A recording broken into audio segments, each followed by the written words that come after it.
ओम अज्ञानतिमिरान्धस्य ज्ञानाञ्जनशलाकया चक्षुरुन्मिलितं येन तस्मै श्रीगुरवे नमः। श्रीचैतन्यमनोभीष्टं स्थापितं येन भूतले स्वयं रूप कदा मह्यं ददाति स्वपदान्तिकं। वन्देऽहं श्रीगुरो श्रीयुक्तिपदकमलं श्रीगुरोन् वैष्णवांश्च श्रीरूपं साग्रजातं सहगणरघुनाथान्वितं तं सजीवं साद्वैतं सावधूतं परिजनसहितं श्रीकृष्णचैतन्यदेवं श्री राधा कृष्ण पादान सहगण ललिता श्री विशाखान्वितांश्च हे कृष्ण करुणा सिंधु दीन बंधु जगतपते गोपेश गोपिका कांत राधा कांत नमस्तुते तप्त कांचन गौरांगी श्री राधे वृंदावनेश्वरी वृषभानुसुते देवी प्रणमामि हरिप्रिये वाञ्छाकल्पतरुभ्यश्च कृपा सिंधुभ्य एव च पतितानां पावनेभ्यो वैष्णवेभ्यो नमो नमः। जय श्री कृष्ण चैतन्य प्रभु नित्यानंद श्री अद्वैत गदाधर श्रीवासादि गौर भक्त वृंद। हरे कृष्ण कृष्ण कृष्ण हरे हरे, हरे राम राम राम हरे हरे।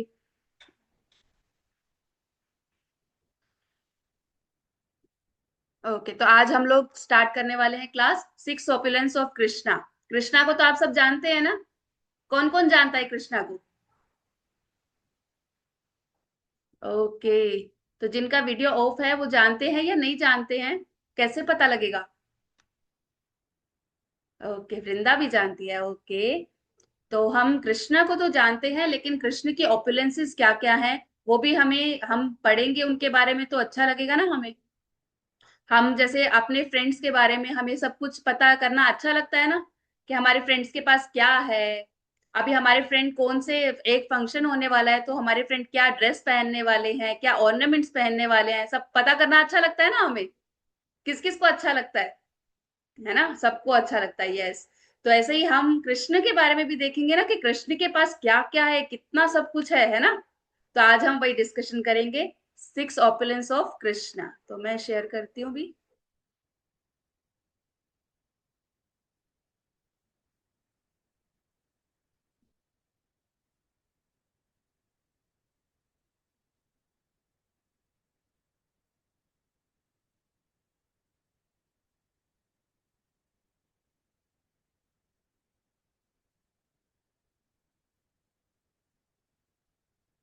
सबसे पहले ये श्लोका है। ये श्लोका पराशर मुनि ने हमें दिया है, जिससे हमें पता चलता है कि भगवान भगवान किसको कहते हैं। जिनके पास ये 6 ऐश्वर्य होते हैं वो भगवान होते हैं। तो भगवान भगवान क्यों है, और भगवान के पास में क्या क्या है, क्या क्या ओपुलेंसेस हैं, वो इस श्लोका से हमें पता चलेगा। तो आप सब लोग रिसाइट कर सकते हैं। ऐश्वर्यस्य समग्रस्य वीर्यस्य यशस्य श्रिय ज्ञान वैराग्यश्च चैव सनाम भाग इति गणा। तो यानी कि जिनके पास में भी ये 6 ओपुलेंस होते हैं उन्हें भगवान कहा जाता है। भग यानी कि जिनके पास में भी ये ओपुलेंस है, वान जो भी इनको कैरी करता है। तो इन सब ओपुलेंसेस को कौन कैरी करते हैं? कौन बताएगा कौन कैरी करते हैं इन सब ओपुलेंसेस को? कृष्णा। यस, कृष्ण कैरी करते हैं। तो कौन कौन से ऐश्वर्य हैं इसके बारे में हम देख लेते हैं। यस, ये है 6 ऐश्वर्य, ये है ऐश्वर्य। हमने किन किन के बारे में बात की श्लोका में? ऐश्वर्य। ऐश्वर्य का मतलब होता है वेल्थ, ऑप्युलेंस, यानी कि फुल रिचेस। यानी कि जितना भी ऐश्वर्य है, वेल्थ है, वो किनके पास में है? कृष्ण के पास में है। वीर्य यानी कि स्ट्रेंथ, सारी की सारी स्ट्रेंथ किसके पास है? कृष्णा के पास है। हम सब देख सकते हैं कि हमारे पास भी थोड़ी थोड़ी पावर है, हम भी स्ट्रेंथ है, हमारे पास भी वेल्थ है ना, ग्लोरी है, ब्यूटी है। लेकिन जो कृष्णा है, कृष्ण के पास क्या है? वो सब की सब पूरी क्वालिटी, पूरी की पूरी क्वांटिटी किनके पास में है? वो कृष्ण के पास में है। हमारे पास में वो थोड़ी थोड़ी उनसे आती है। जैसे होता है ना, पूरा सागर होता है और हमारे पास क्या है? एक एक छोटी छोटी बूंद है। लेकिन जब सागर में से बूंद निकल जाती है तो क्या होता है? वो कम हो जाता है। लेकिन कृष्णा कभी भी कम नहीं होते हैं, है ना। जैसे अभी देखिए, आप ऐसा देख सकते हैं, जैसे आपके मम्मी पापा हैं, आपके पापा के पास में 500 रुपीज है, ठीक है। आपके पापा के पास 500 रुपीज है, और अब वो क्या करते हैं? आपकी मदर को, आपके ब्रदर को, आपको क्या करते हैं? 100 100 रुपीज दे देते हैं। तो लेकिन उसके बाद में भी आपके फादर के पास में कितने पैसे रहेंगे? कौन बताएगा? 300। 300। और कोई बताना चाहेगा?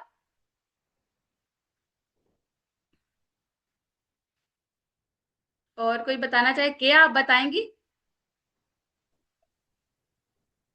वो मैंने सही से सुना नहीं आपका एग्जाम्पल। ओके, मैं बोल रही थी कि एक मतलब फैमिली में जैसे मदर फादर होते हैं ना, जैसे हाँ आपके जी। फादर हैं। जी। आपके फादर के पास 500 रुपीज है, हम्म। और वो क्या करते हैं, 100 रुपीज आपकी मदर को दे देते हैं, 100 रुपीज आपको दे देते हैं, 100 रुपीज जो आपके सिबलिंग है उनको दे देते हैं। तो हाँ। आपके फादर के पास कितने होंगे? 200 रुपीज। टू बट हंड्रेड सब उनका ही है तो मतलब सब यस। हमें उन्हीं के फैमिली मेंबर्स हैं। यस, सब उन्हीं की फैमिली मेंबर्स है ना। तो वो क्या कर रहे हैं, वो थोड़ा थोड़ा सबको दे रहे हैं, लेकिन हाँ, अल्टीमेटली है किनका?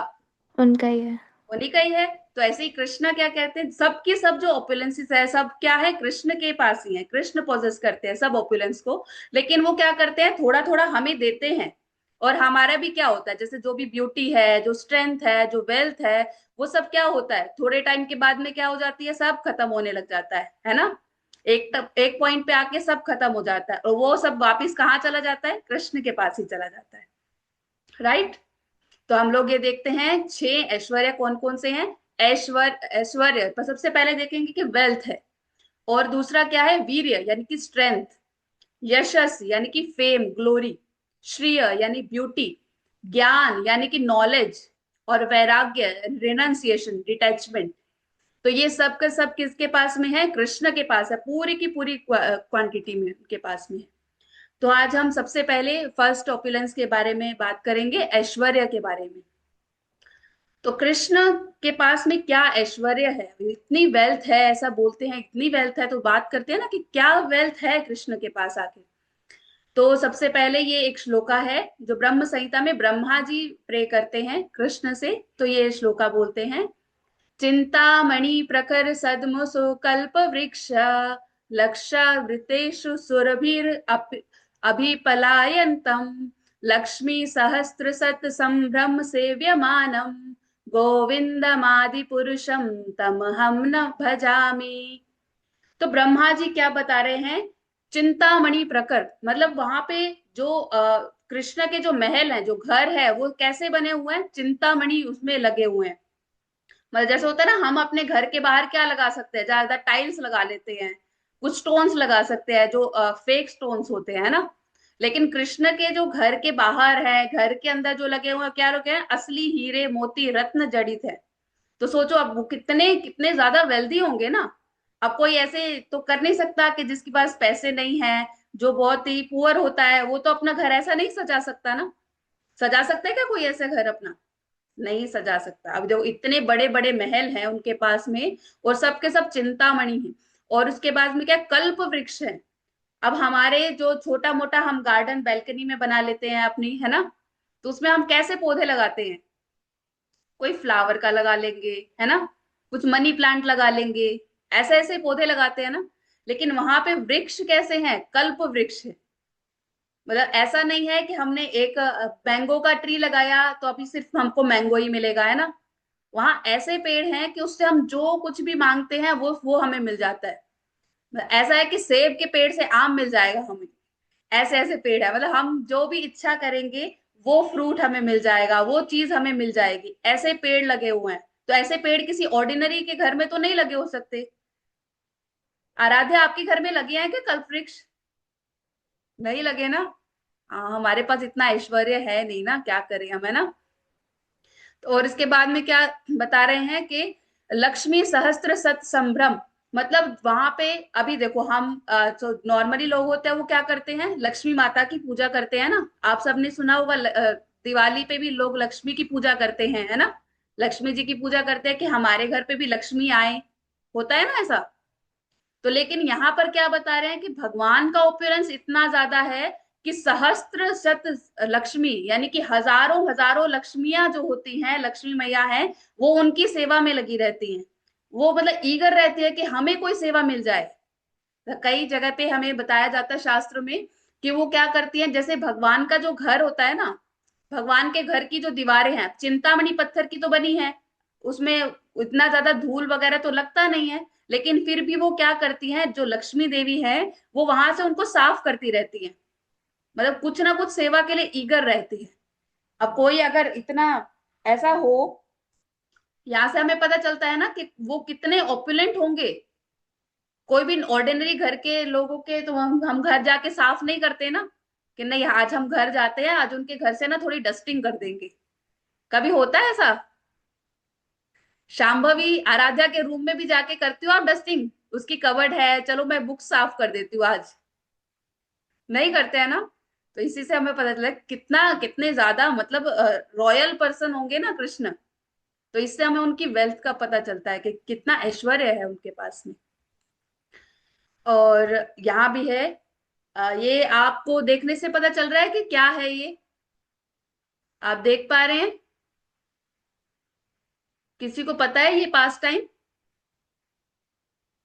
ओके, तो अभी आप सबको ये पता है कि मथुरा में ले जाने के लिए कंस ने अक्रूर जी को भेजा था, है ना, कि कृष्ण और बलराम को लेकर आओ।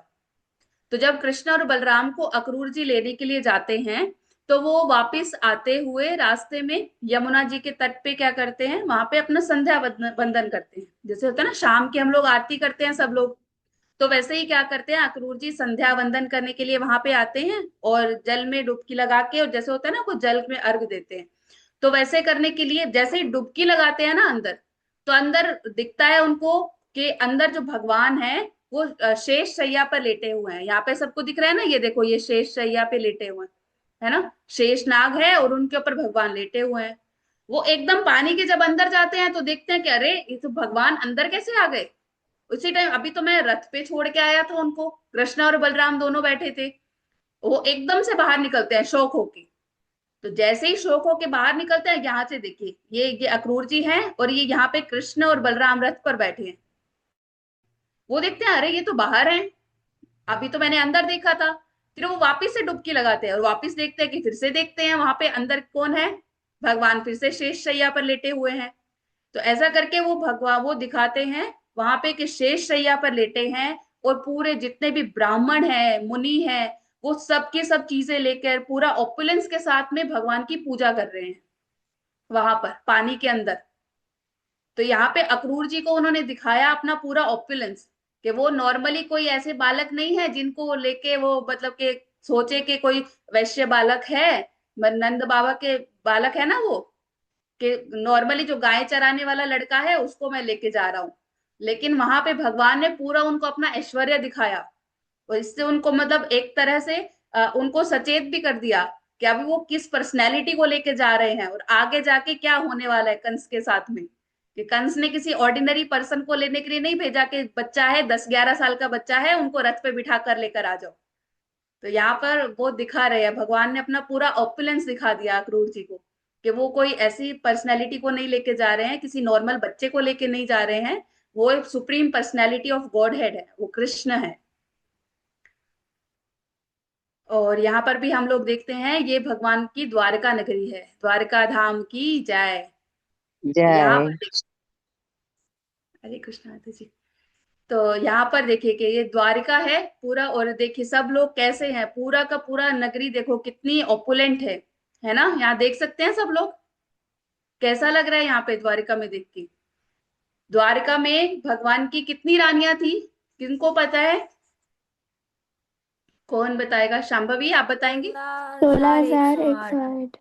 यस, 16,108 रानी थी। और कुछ ऐसा नहीं था कि 16,108 रानी है। जैसे अभी हम लोग होते हैं तो क्या करते हैं हम लोग होते हैं ना रूम शेयर करते हैं आपस में, है ना, फैमिली मेंबर्स होते हैं। लेकिन वहां पे ऐसा नहीं था, वहां 16,108 रानी थी। तो उनके लिए एक ऐसा मेंशन भी नहीं था कि सबको एक एक रूम अलॉट होगा। सबके लिए, सबकी सब रानियों के लिए एक अलग अलग राजमहल था। तो आप सोच सकते हैं कि 16,108 राजमहल, मतलब पूरे पूरे अच्छे से बने हुए राजमहल थे। सबके लिए, सबके जो दरवाजे थे, जो द्वार थे, वो पूरे रत्न जड़ित थे। पूरे की पूरी सब फैसिलिटी उसमें थी। तो ऐसे राजभवन बनाए हुए थे। तो ऐसे कोई नॉर्मल इंसान बना सकता है क्या? हमारे पास है कि हम घर में अगर 4 फैमिली मेंबर है तो चारों के पास अलग अलग घर होगा हमारे पास, है ना, होता है ऐसा? नहीं होता है ना। तो इसी से पता चलता है कि भगवान कितने कितना ओपुलेंस रखते हैं, भगवान का ऐश्वर्य कितना है। और आगे हम लोग देखते हैं यहाँ पे, नेक्स्ट जो है ऐश्वर्य की नेक्स्ट ओपुलेंस है वीर्य, यानी कि स्ट्रेंथ। अभी हम लोगों के पास में कितनी स्ट्रेंथ होती है? केया तो ऐसा करेगी एकदम से उठा के किसी को भी पटक देगी। होगा क्या ऐसा? नहीं नहीं। केया केया तो बहुत पटक देगी। गोवर्धन तो नहीं उठा पाऊंगी माता जी। हाँ। लेकिन यहाँ पे भगवान, मतलब यहाँ से जब हम देख रहे थे ना कि अक्रूर जी कितने कितने उम्र के थे भगवान जब उनको लेकर गए थे मथुरा में। अभी हमने बात की ना, कितने कितने साल के थे भगवान? 10-11 साल के आसपास थे, है ना। तो वहां पे जब कंस के वहां पर गए तो वहां पे क्या हुआ, पूरा मल्ल युद्ध यानी रेसलिंग हुआ वहां पर। तो यहाँ पर हम देख सकते हैं कि चाण और मुष्टिक इनके साथ में पूरा युद्ध हुआ। जो पूरे एकदम पूरे रेसलर होते हैं ना, आप लोग देख सकते हैं। और उनके सामने भगवान कितने हैं, 10-11 साल के बच्चे हैं। तो कोई ऐसा सोच सकता है कि 10-11 साल का बच्चा जो है वो एक रेसलर को पूरा हरा देगा? मतलब बिल्कुल मरणासन स्थिति हो गई है, ऐसा हो गया कि बिल्कुल अब वो जान निकल जाएगी उनकी। ऐसा कोई बच्चा कर सकता है, 10-11 साल का बच्चा? यस, ये नहीं। नहीं कर सकते हैं। यस। तो यहां से देखो भगवान का हमें पता चलता है कि भगवान में स्ट्रेंथ कितनी है, कितना बल है भगवान में। माता जी, यस। माता जी, जो आपने चार वो दिखाए थे, चारण मुश्तिक, वो यस। सब पहलवान है? वो सब, पहलवान है? हाँ वो सब पहलवान थे। पूरे वो बल्ल युद्ध पूरा रेसलिंग करते हैं ना जैसे, वो पूरे वैसे वैसे पहलवान थे, उनके बीच में युद्ध हुआ था। तो उन सबको भी भगवान ने हरा दिया एकदम से, है ना। पूरा हम लोग देख सकते हैं, आप लोगों ने देखा है ना ऐसा। सारे उसके बाद में उन्होंने क्या किया, भगवान ने कंस को भी मार दिया था, है ना। और हाँ हाँ, उन्होंने, यस। हिंदी और की बुक कृष्ण, में भी है। यस। और कृष्ण ने क्या किया था, मथुरा में जाते ही, जैसे मथुरा में अभी रास्ते में थे तो अक्रूर जी को पूरा ऑपुलेंस दिखाया अपना, पूरा दिखाया कि उनके पास कितना ऐश्वर्य है। वैसे ही उन्होंने जैसे ही मथुरा में एंटर किया तो उन्होंने किसको मारा था? कौन बता सकता है किसको मारा था उन्होंने? माता जी, वो कुबल पीड़ नामक हाथी को, कुबल्या पीड़। यस। यस, कुवल्यपीठ हाथी को मारा था। मतलब जैसे ही भगवान ने मथुरा में एंटर किया और उसी टाइम दिखा दिया कि कोई नॉर्मल पर्सनैलिटी एंटर नहीं किया है मथुरा में, तो उन्होंने क्या किया, कुवल्यपीठ हाथी को मार दिया था। और उसका जो दांत था उसको ऐसा लेकर आराम से लेके चल रहे थे, जैसे कोई आराम से होता है ना, कोई बच्चे होते हैं वो गदा लिया होता है खिलौने वाला, उसको लेके चल रहे होते हैं। तो ऐसा लेके आराम से जा रहे हैं। और कुवल्यपीठ जो हाथी था वो भी कोई नॉर्मल हाथी नहीं था। उस हाथी में क्या था, 10,000 हाथियों का बल था उसमें, इतना शक्तिशाली वो हाथी था। वो हाथी कंस के पास कैसे आया था, आप लोगों को पता है? नहीं किसको पता माता है? जी, नहीं पता माता जी। Yes, तो अभी हम लोग देखते हैं कि वो कुवल्य पीठ जो हाथी था वो कंस के पास में कैसे आया। तो एक बार कंस और जरासंध था, उनका कैंप लगा हुआ था। तो जरासंध का हाथी था कुवल्यपीठ। तो वो क्या हुआ, वहां से घूमता फिरता, अब हाथी को नहीं पता ना कि मेरा कैंप कहाँ पर है। तो वो क्या हुआ, वो घूमता फिरता कहाँ, कंस के कैंप में आके बैठ गया। तो कहा वहां पर आया, अब हाथी का काम क्या है? अब हाथी तो जहां पे जाएगा वो तो तहलका ही मचाएगा ना, शांति से तो बैठेगा नहीं वो। जैसे वृंदा शांति से बैठ के अभी क्लास सुन रही है, हाथी ऐसा बैठता नहीं है ना, उसको समझ में नहीं आता कि कैसे बैठना चाहिए। तो वहां जाके पूरा उत्पात मचा दिया उसने, हाथी कई ने। बच्चे तो वीडियो भी बंद किए हुए हैं ना। श्रेया जी। तो वीडियो ही बंद की हुई है। अभी पता नहीं ये बैठ के क्या उत्पात मचा रहे हैं सब लोग। तो ऐसे कुवल्यापीड़ हाथी जो है वो कंस के वहां पे कैंप में गया और पूरा उत्पात मचा दिया। और कंस ने क्या किया, कंस ने उस हाथी को, कुवल्यापीड़ हाथी जिसके पास 10,000 हाथियों का बल है, उसको उठा के इतनी दूर पटक के मारा, जो 80 मील दूर जाके गिरा होगा हाथी। तो हम सोच सकते हैं कि एक हाथी है, 10,000 हाथियों का बल है। उस हाथी को कृष्ण ने मार के अभी क्या किया, उसका दांत लेके चल के जा रहे हैं। और जो कंस है, कंस ने उस 10,000 हाथियों का जो बल था उसमें उस हाथी को फेंक के मार दिया था। कंस भी शक्तिशाली होगा ना, शक्तिशाली होगा कि बिल्कुल ऐसे ही होगा, बिल्कुल दुबला पतला सा ऐसे ही है कंस जिसको मार दिया कृष्ण ने, है ना, है ना किया। ऐसे ही कंस को तो कोई भी मार देता, हम भी मार देते जाके, है ना। नहीं। यस, तो कंस में भी कितना बल था कि उसने वो उस हाथी को उठा के पटक दिया था, है ना। तो अब देखो कृष्णा ने सबसे पहले उसको हाथी को मारा जिसमें 10,000 हाथी का बल था। अब उसके बाद में वो किसके पास जाने वाले थे, कंस के पास में। अब उन्होंने कंस को भी मार दिया।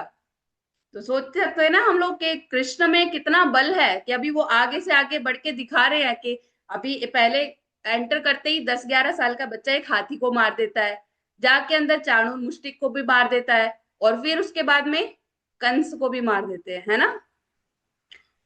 और उसके बाद में और तो हमने देखा ही है, अरिष्टासुर।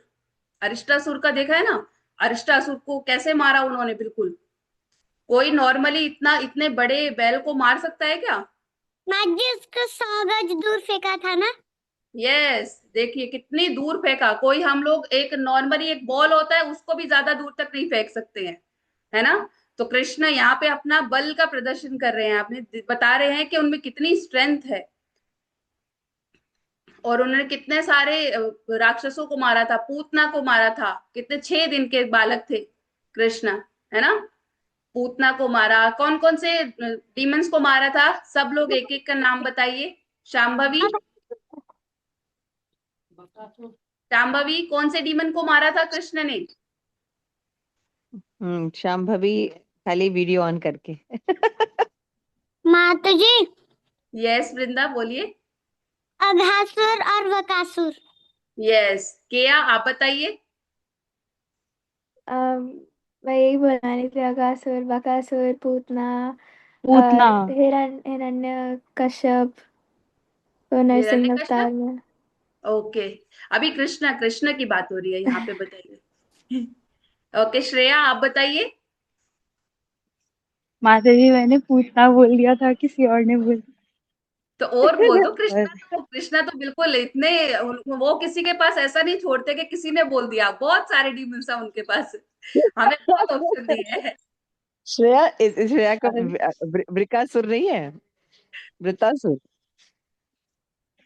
माता जी मुझे अघासुर याद है, बकासुर याद है, हाँ, अगासुर, पूतना बकासुर, याद है। अगासुर व्योमासुर था ना।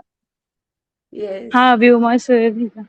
एक माता जी एक नहीं, और था जिसके यहाँ पे शंख लगी रहती थी यहाँ पे। हाँ, शंखचूर्ण, यस देखिए। शंखचूर्ण। माता जी जरासंध। जरासंध, जरासंध राक्षस थोड़ी था, राजा था। माता जी डीमंस पूछ रहे हैं। तो ऐसे हम तो देख सकते हैं ना कि कृष्णा छोटे से बच्चे थे तब से वो सब डीमंस को मारते आ रहे हैं। हम लोग तो एक हम्म, कैसे हम लोग कुछ एक हम जा रहे होते हैं रास्ते से, एक डॉगी भी अगर बाग कर देता है तो हम लोग एकदम दूर ऐसे भागते हैं जैसे पता नहीं क्या हो गया, है ना। कालिया, कालिया और शांभवी तो, केसरी रह गए। Yes. हाँ हाँ, केशी, माता जी केशी, एक है नरकासुर। नरकासुर। नरकासुर। नरकासुर। यस, हाँ, शांभवी बोली, चलो। ओके। तभी हम देखते हैं आगे, गोवर्धन पर्वत उठाया। गोवर्धन पर्वत को तो हम वैसे भी उठा सकते हैं, कोई दिक्कत नहीं है ना, है ना गिरिराज वृंदा। महाराज की जय। है ना इतना वृंदा। मुश्किल काम। वृंदा वृंदा जाती है गोवर्धन परिक्रमा करते हुए, उठा लेती है गिरिराज जी को आराम से, है ना, है ना वृंदा। नहीं माता जी। नहीं नहीं ना। होते।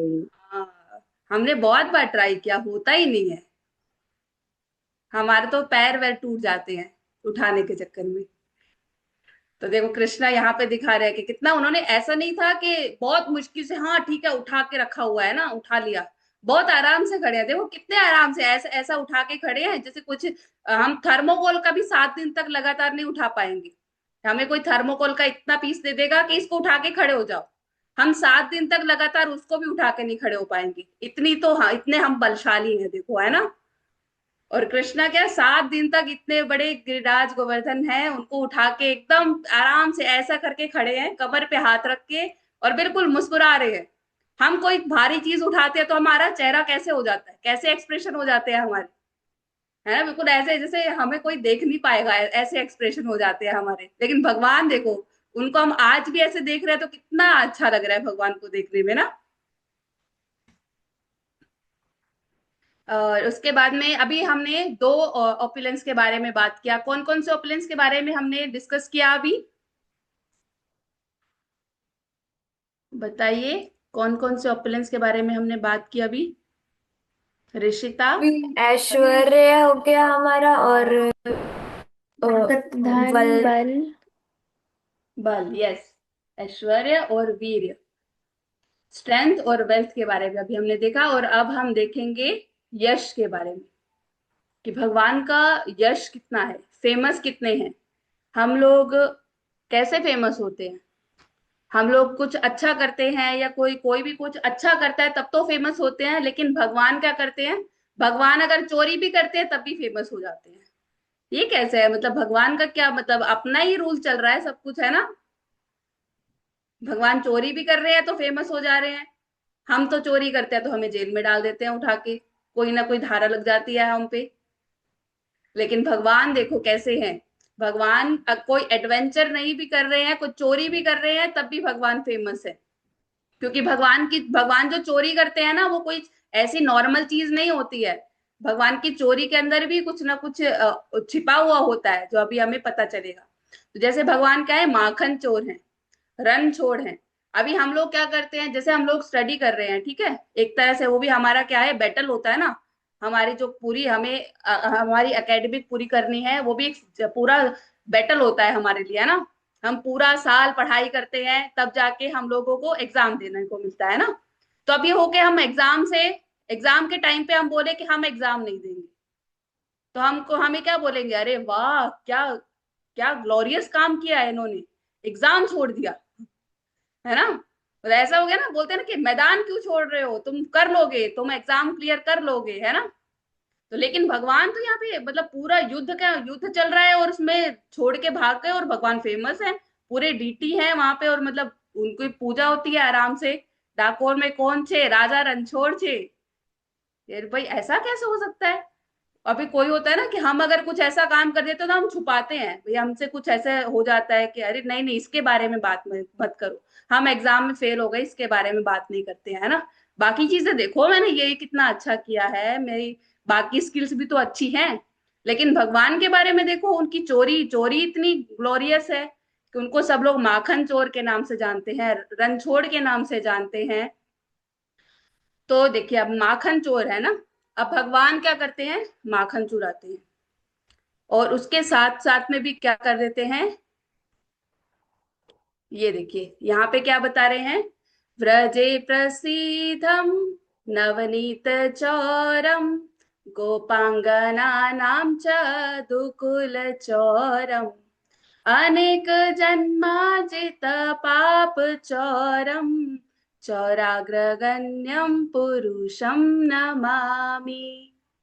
तो यहाँ देखो क्या बोल रहे हैं कि चोरों में जो अग्रगण्य हैं उनको क्या कर रहे हैं, हम नमस्कार कर रहे हैं। जो क्या, I offer my respectful obeisances to that foremost of thieves, यानी कि चोर के अंदर जो सबसे बड़े चोर हैं उनको हम लोग क्या कर रहे हैं, सादर प्रणाम कर रहे हैं। क्योंकि वो क्या करते हैं, व्रजे प्रसीदम नवनीत चोरम, यानी कि वो माखन को चुराते हैं। और क्या करते हैं, गोपांगना नाम च दुकुल चोरम, वो क्या करते हैं, जो गोपियां हैं उनके वस्त्र भी चुराते हैं। तो ये कौन सी ग्लोरी वाली बात हुई कि वो गोपियों के वस्त्र चुरा रहे हैं, माखन चुरा रहे हैं। लेकिन उसके साथ साथ में क्या चुराते हैं वो, अनेक जन्मार्जित पाप चौरम, जितने भी हमने मतलब अनेक जन्मों से जो पाप अर्जित किए हुए हैं, हमारे अंदर जो पाप आए हुए हैं, उन सबको भी चुरा लेते हैं। तो बताइए, अगर ऐसा चोर हमारे पास आएगा तो हम खुशी खुशी बोलेंगे ना कि चुरा लो, सब कुछ चुरा लो हमारा। कौन ऐसी चोरी करवाना चाहेगा, कौन ऐसे चोर को प्रणाम नहीं करेगा, है ना। हम सब चाहेंगे ना कि ऐसा चोर आए और जल्दी से बस चुरा ले सब कुछ हमारे पास से, है ना। तो हाँ इसीलिए बिल्कुल। भगवान को, जी, तो इसीलिए भगवान को क्या है, भगवान अपने चोरी करने में भी फेमस है। क्योंकि वो क्या करते हैं, हमारे सब पाप को है वो चुरा लेते हैं और हमें शुद्ध कर देते हैं। लेकिन उसके लिए हमें क्या करना चाहिए, हमें उनकी शेल्टर लेनी होगी, है ना। ये देखो यहाँ लिखा है ना, he who steals the gopi's cloth and who for those who take shelter of him। जब हम उनकी शेल्टर लेते हैं, steals the sin, तो मतलब जितने जन्मों में पाप इकट्ठे किए हैं वो सब पापों को भी चुरा लेते हैं। तो हमें क्या करना है, सिंपली बस सरेंडर करना है। और क्या चैंट करना है हमें, हरे कृष्णा कृष्णा कृष्णा हरे हरे, हरे हरे राम। राम राम राम हरे हरे। तो और अभी हम देखते हैं एक श्लोका और देखेंगे हम। देखो कितने सुंदर भगवान खड़े हैं राधा रानी के साथ बहुत में, और सुंदर पिक्चर है, very nice picture, thank you माता जी। Thank you. तो अभी आगे देखते हैं हम क्या है, तव कथामृतम तप्त जीवनम कविभिरीदितम कल्मषापहम् श्रवणमङ्गलम् श्रीमतात्मम् भुवि गृह्णन्ति ये भूरिदा जना। तो यहाँ बता रहे हैं कि जो भगवान की जो कथा का अमृत है वो क्या करता है, जो हमारा तपता हुआ जीवन है ना, जिसमें हमें इतने कष्ट मिल रहे हैं, उसमें क्या करता है, हमें राहत देता है और हमें उस जीवन से बचा लेता है। और हमारे जो कल्मशाप, हम जो हमारे कल्मश हैं, जितने भी पाप हैं, वो सब दूर हो जाते हैं जब हम भगवान के बारे में सुनते हैं, जब हम भगवान के बारे में कहते हैं। और जो भी है, जो भूरी राजना, जो भी भगवान के बारे में कहता है, जो भी भगवान के बारे में किसी को बताता है, तो उसका क्या हो जाता है, सारे के सारे जितने भी सिंफुल एक्टिविटीज होते हैं, जो पाप होते हैं, वो सब के सब खत्म हो जाते हैं। तो देखो ऐसे जो ग्लोरियस पर्सन है, वो सिर्फ खुद ही फेमस नहीं है, वो क्या करते हैं, इसलिए फेमस है वो, क्योंकि वो सबको इतना ज्यादा, जितना इतना सबको प्योरीफाई करते हैं, और उसके बाद में सबको इतनी शुभता देते हैं, यानी कि सबको क्या करते हैं, खुश कर देते हैं, इतनी उनके पास पोटेंसी है। अभी हम देख सकते हैं कि भगवान कितने साल पहले आए थे, कौन बताएगा कितने साल पहले जन्म हुआ था भगवान का? यस वृंदा? माता जी नहीं पता। नहीं पता? किसको पता है? 5,000 साल पहले। ओके, हाँ 5,000 साल पहले आए थे। तो हम किसी ऐसे पर्सन को जानते हैं, हम अपने परदादा परदादा का नाम भी हम नहीं जानते होंगे, आप जानते हैं, है ना? जो हमारे दादा के फादर हैं, जानते हैं उनका नाम? और उनके फादर हैं, कितने साल पहले आए होंगे वो? 150-200 साल, ज्यादा से ज्यादा, मतलब अगर हम देखें तो, है ना? हम उनके बारे में भी नहीं जानते हैं, है ना? वो हमारी फैमिली में है, तब भी हम उनके बारे में नहीं जानते हैं। लेकिन भगवान इतने ज्यादा फेमस है, उनको हम आज तक भी याद करते हैं। 5,000 साल पहले कोई अगर पर्सन आया है, उसकी ग्लोरी जो है वो आज तक स्टेब्लिश है। तो देख सकते हैं ना हम लोग, वो कितने ज्यादा फेमस हैं। आज तक भी हम उनको कैसे कैसे देखते हैं, कोई ऐसा नहीं देखते कि हाँ ये ठीक है, एक पर्सन है, वो भगवान है। और उनको क्या है, वो आज तक भी उनकी जितनी भी ग्लोरीज है। और जैसे हमने यहाँ देखा था रणछोड़, रणछोड़ के बारे में भी बहुत अच्छी जो है स्टोरी है, कि भगवान जो रणछोड़ हैं, वो किस लिए पता उन्होंने रण छोड़ा था, कोई ऐसा माता जी। है? यस, यस वृंदा? माता जी, क्योंकि जरासंध जो था उसने 17 बार श्री कृष्ण ने युद्ध किया था उसके साथ। तो फिर यस, ना जरासंध वापस युद्ध कर रहा था, तो कृष्ण युद्ध नहीं करना चाह रहे थे, क्योंकि वो अपना टाइम वेस्ट नहीं करना चाहते थे। तो वो जब रण छोड़ कर जा रहे थे, तो जरासंध उनको रणछोड़ नाम से और कायर नाम से बुलाता था। यस। तो एक और भी है उसमें, कि वहां से क्यों भागे थे भगवान। अभी ऐसे था कि हमारे पास कई बार होता है ना, हमारे पास दो टास्क एक साथ में आ जाते हैं, है ना? अभी हमें 4 बजे कहीं और भी जाना है, और 4 बजे हमारी मंजरी ग्रुप की क्लास भी हो जाती है ना? तो हम लोग क्या करते हैं, वो हमारे पास चॉइस करनी पड़ती है ना हमें, कि हमें कहाँ जाना है ना? तो अब ऐसे ही क्या था कि एक टाइम पे जरासंध भी अपनी 23 अक्षौहिणी सेना लेकर आ गया, और इधर से क्या हुआ, काल यवन आ गया युद्ध करने के लिए। 80 करोड़ सैनिक लेकर साथ में आ गया वो, 80 करोड़ सैनिक। सोच सकते हैं ना हम लोग, तो अभी दो तरफ से आ रहे हैं, एक सेना इधर से भी आ रही है, एक सेना इधर से आ रही है ना, एक तरफ से काल यवन आ रहे हैं और एक तरफ से जरासंध आ रहे हैं। तो वहां पे वो क्या हुआ, काल यवन के पास अभी युद्ध कर रहे हैं, इतने में क्या हुआ, अब जरासंध की भी सेना आ रही है। तो भगवान को क्या करना पड़ेगा, भाग के जाना पड़ेगा ना उधर दूसरी तरफ भी। अब एक तरफ से जब भाग गए तो उनको क्या बोला जा रहा है कि रण छोड़ के भाग गए, लेकिन उन्होंने क्या किया, वो वहां से गए और क्या हुआ, अब काल यवन ने देखा, अरे ये तो कहाँ जा रहे हैं, ये तो रण छोड़ के भागे जा रहे हैं, अब ये जहां जहां जाएंगे मैं भी पीछे पीछे जाऊंगा, कहाँ तक बच के जाएंगे ये। अब वो सोच रहे हैं, काल यवन के जो कृष्ण है वो डर के भाग रहे हैं। माता जी मैं बताऊं? यस। माँ जी, फिर कृष्ण ने ना भागकर प्रवसन नामक पर्वत पर चले गए थे, तो जरासंध उनको ढूंढता रहा। तो फिर कृष्ण बलराम उन्हें नहीं मिले, उसको लगा कि वो यहीं कहीं छुपे होंगे, तो उसने पर्वत के शिखर के ऊपर तेल डालकर आग लगा दी, जिससे वो बाहर निकल जाए, जैसे कि हमारे घर में आग लग गई तो हम भागते हैं बचाओ बचाओ, तो ऐसे वो भी आएंगे तो मैं उन्हें पकड़ लूंगा। हाँ, तो ऐसा करते हुए जब वो तो हुआ, लेकिन जब काली यवन से भाग रहे थे भगवान, तो वहां पे वो एक गुफा में चले गए थे। तो अब गुफा के अंदर एक राजा थे, राजा मुचुकुंद। राजा मुचुकुंद वहां पे सो रहे थे। अब राजा मुचुकुंद भी एक मतलब अलग कुछ था, उनकी स्टोरी है कि राजा मुचुकुंद देवी जो देवता है ना उनके लिए लड़ाई कर रहे थे, स्वर्ग में जाके उन्होंने लड़ाई की, और उसके बाद में बहुत बहुत सालों तक युद्ध चला।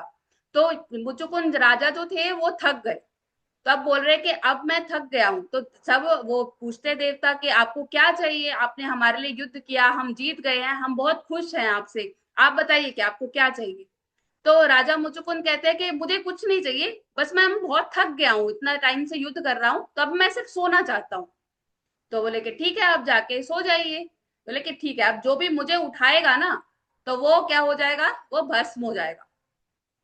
तो बोले कि ठीक है आप जाके एक गुफा में सो जाइए। तो अब वहां पे राजा मुचुकुंद सो रहे थे, और काल यवन अब कृष्ण के पीछे पीछे भागते हुए आए। अब कृष्ण ने खुद से काल यवन को नहीं मारा। क्यों नहीं मारा है, इसके पीछे रीजन है कि शिव जी जो है उन्होंने वो यवन परिवार से आ रहे थे ना, काल यवन जो थे, तो यवन को एक बोन दिया था, एक वरदान दिया था कि इनको यदुवंश के कोई भी लोग इनको नहीं मारेंगे, कोई भी नहीं मार सकेंगे। तो कृष्ण जो थे वैसे तो मार सकते थे उनको, क्योंकि ऐसा नहीं था कि वो यदुवंश से आए, कृष्ण तो भगवान है, लेकिन फिर भी उन्होंने शिव जी के वरदान का मान रखने के लिए ऐसा किया कि काल यवन को खुद से नहीं मारा, बल्कि उनको लेकर आ गए मुचुकुंद के सामने। और वहां पे क्या हुआ, मुचुकुंद राजा सो रहे थे और कृष्ण जाके छुपके एक बार साइड पे खड़े हो गए। तो और काल यवन जैसे ही एंटर किया, वो बोले अरे ये कैसा राजा है, हम एक तो युद्ध करने के लिए आए हैं, पूरी सेना 80 करोड़ सैनिक मैं साथ में लेकर आया हूँ, और ये कृष्ण ने युद्ध नहीं किया, भाग गया वहां से और यहाँ पे आके सो रहा है, ये कैसा राजा है। और उसमें एकदम से जैसे ही उठाने के लिए किया कि उठो यहाँ से, और एकदम से राजा मुचुकुंद जैसे ही उठे, और राजा मुचुकुंद ने जैसे काल यवन को देखा और वो भस्म हो गए। तो ये भी रीजन था कि भगवान ने रण क्यों छोड़ा था। और भगवान देखो इतने हैं कि हर चीज को कैसे मेंटेन करके चल रहे हैं ना, किसको कहाँ पे कैसे मारना है वो सब कुछ देख के चलते हैं। तो ये भी एक स्टोरी थी राजा रणछोड़ की, तो हम लोग इससे देख सकते हैं। तो आज हमने 3 ओपुलेंस के बारे में डिस्कस किया है, और बाकी जो है उसको फिर हम लोग नेक्स्ट क्लास में करते हैं। ठीक है, तो कौन कौन से हम लोगों ने किए हैं एक बार रिवाइज कर लेते हैं, कौन कौन से हमने देखे अभी, बताइए। यश, बल और धन। ऐश्वर्य और ऐश्वर्य, बल और धन। धन। धन नहीं, धन नहीं देखा है हमने, ऐश्वर्य में आ गया। फेम। ऐश्वर्या। फेम, यस, ऐश्वर्य और बल और फेम यानी यश। यश। आज हमने 3 इन ऑपुलेंस के बारे में बात की है। जो बाकी 3 ऑपुलेंस है उनको फिर हम लोग नेक्स्ट क्लास में करेंगे। ठीक है, Hare Krishna, thank you so much. Hare Krishna Rajeshwari.